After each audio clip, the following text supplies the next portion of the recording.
Thanks, Ralph. It's really great to be here. Shay, that was a tremendous presentation, and I very much enjoyed being with you over dinner. I was seated next to two really outstanding engineering students, and I apologized if I gave them indigestion, but it's been fun to get to know them. Ralph Quatrano is really a wonderful leader. As he's just indicated, we've overlapped for 15 years. But I didn't know just how smart and perceptive Ralph Quatrano could be. Here we are tonight, Thursday, situated between two great games of baseball. Ralph, thank you very much. Anytime, Mark. Seriously, with Ralph at the helm, the School of Engineering is really on the move. And I'm also really pleased to recognize that Leanne has done a fabulous job in working with Ralph, helping the university in many other ways, working with the school, working with the students. But on Sunday afternoon, on a cold, blustery day, it's hard to believe this evening, but it was pretty cool on Sunday. And yet Leanne oversaw a great program celebrating the 17th birthday of the Elizabeth Danforth Butterfly Garden. And if you haven't been there, please come and take a stroll. These are good weather days. Please enjoy. And Leanne, thank you very much for all that you're doing for Washington University.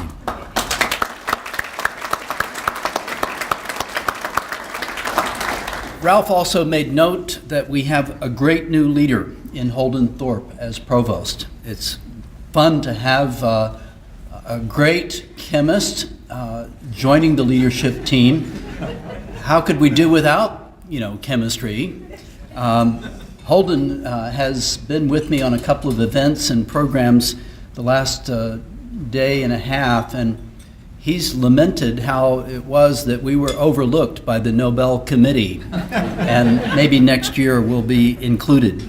But I'm really grateful to Holden Thorpe and his wife Patty for making the commitment to be with us here at Washington University. Holden is a great scientist, entrepreneur. He is a person who's going to do important things with and for us, and I'm grateful that we'll have the opportunity to work together. I haven't thought about it this way, but in his comments, as he's been talking with others, in some cases for the first time, he said, "We're unapologetic and bold in our aspirations." And I like that characterization. Our overarching goal in this era is to enhance our leadership today to benefit America and the world tomorrow.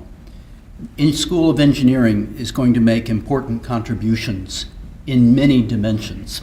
And I'm really proud that we have so many people who are investing in the future of engineering by supporting our scholarships. Bill Tao, a long-serving member, distinguished member of the Board of Trustees, and Jim McKelvey, a great academic leader here for many years, made a truly significant, innovative contribution by encouraging the development of the scholarship program for engineering. It's my understanding, I wasn't here 40 years ago when this was started, but I believe the scholarship group at that time could have been just around one or two maybe of the round tables at this evening's dinner. Look at where we are in engineering. But all 7 schools of the university now embrace this program of scholarships and engaging the scholars and the donors together in an evening of celebration. The university enjoys today more than 1,000 scholarships that have been contributed on an annual basis for support of outstanding students. So while their devotion is to engineering, other schools have seen the benefit of this important endeavor. And we're fortunate to have many supporters of Washington University who are providing scholarship support for students like you've just heard from, and many others who are in the room this evening. Our undergraduate population is truly outstanding. In rough terms, the academic indicators of our students would be above the average of the Ivy League. I don't know exactly where we stand. That data is not easily available. But when you look at the U.S. News and World Report data on SAT scores, for example, and rank in class, this is where we see our students really excelling. And they come from all across America. The young woman to my left, majoring in chemical engineering from Southern California. And you've just heard an outstanding student born in Singapore but living in Memphis. We have national and international draw. We received over 30,000 applications this year for the 1,600 students that matriculated.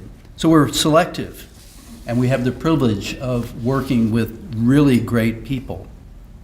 We've also been investing more in financial aid to support students who come to Washington University.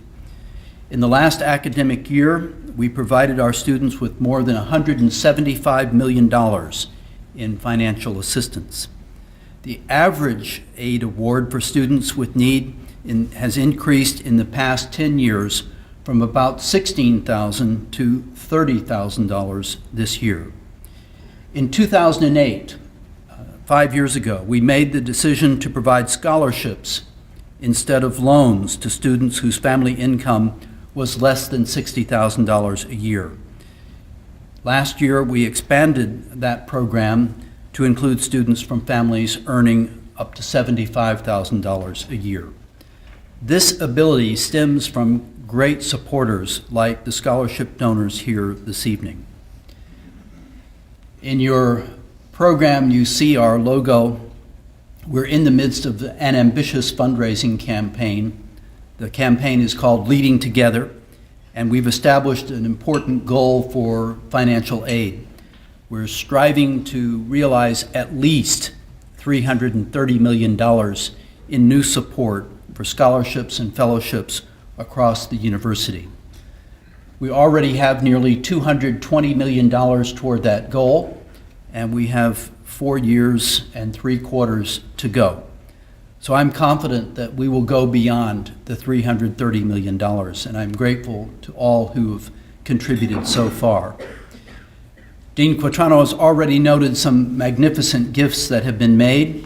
I'd like to note a gift from the Sy Foundation, founded by Fred Sy, who was a local businessman and a former owner of the St. Louis Cardinals.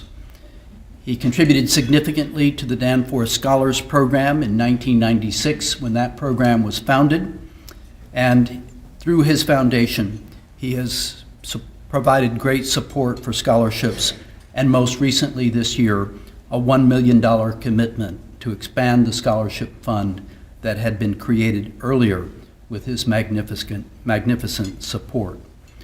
Overall, Leading Together is intending to secure commitments of at least $2.2 billion. And as of the end of September, we have $1,362 million. So we're well along. With the Faculty Senate Council today, we were discussing, what does this trend indicate? Well, we have to continue to work hard to sustain the trend. But with the support of many, many people, I'm confident that we will realize and go beyond our $2.2 billion commitment. There are many things that our campaign will enable. We are in the midst of executing plans that have been developed in all of our schools. In business, for example, the aspiration is to expand graduate and professional education. And you would see 2 new buildings being completed this year, Knight Hall and Bauer Hall. We're expanding the Brown School of Social Work in terms of academic programs now including public health. The Brown School expansion project is underway, and that will be completed in 2 years.